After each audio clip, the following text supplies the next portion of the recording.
Wheel wheel চাকা বা নাগরদোলা যে জিনিসটা, এটা আমার কাছে মনে হচ্ছে যে ইউরোপিয়ান শহরগুলোতে বা ইউরোপিয়ান মানুষজনের কাছে এই জিনিসটা খুব জনপ্রিয়, এরা খুব পছন্দ করে। প্যারিসেও একটা হুইল ছিল।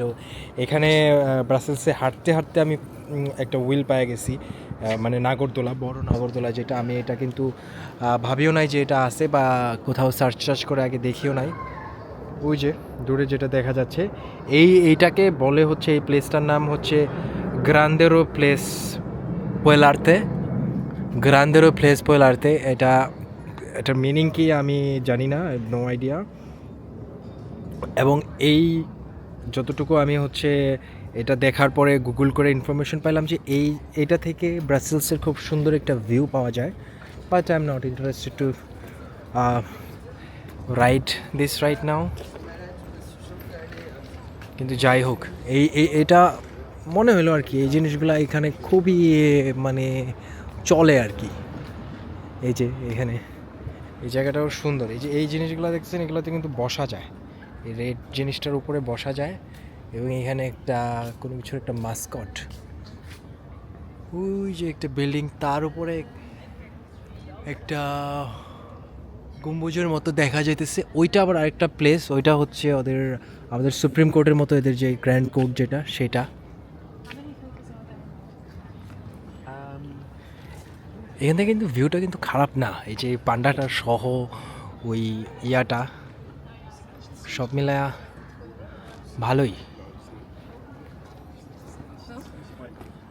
Brussels in pink by Philip.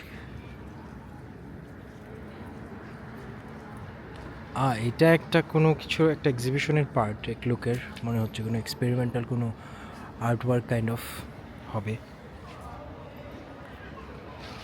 তো যারা সময় নিয়ে ব্রাসেলস ঘুরতে টুরতে আসতে চান, ব্রাসেলসে ঘোরার জন্য 2 দিনই যথেষ্ট। ব্রাসেলসেও এখানে প্যারিসের মতন ওই বাস আছে আর কি, বাস ট্যুর নিতে পারেন।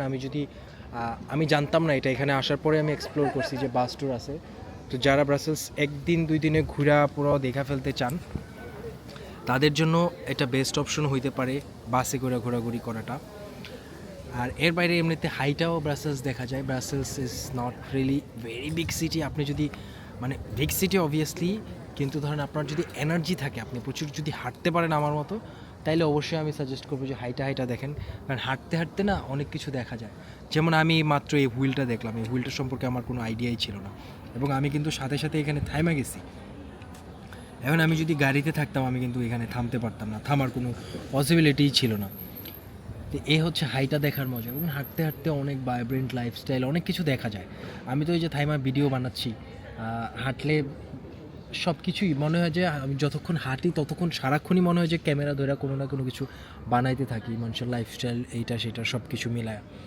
বাট তারপরেও আমার কাছে বেস্ট মনে হয়, আপনি যদি হাঁটতে পারেন প্রচুর, তাহলে হাইটা সিটি দেখেন, যে কোনো সিটি, এটা নট অনলি ব্রাসেলস, আপনি যে কোনো সিটিতে যাইতে পারেন, এবং এটা হচ্ছে বেস্ট অপশন শহর দেখার জন্য। Yes, that's it.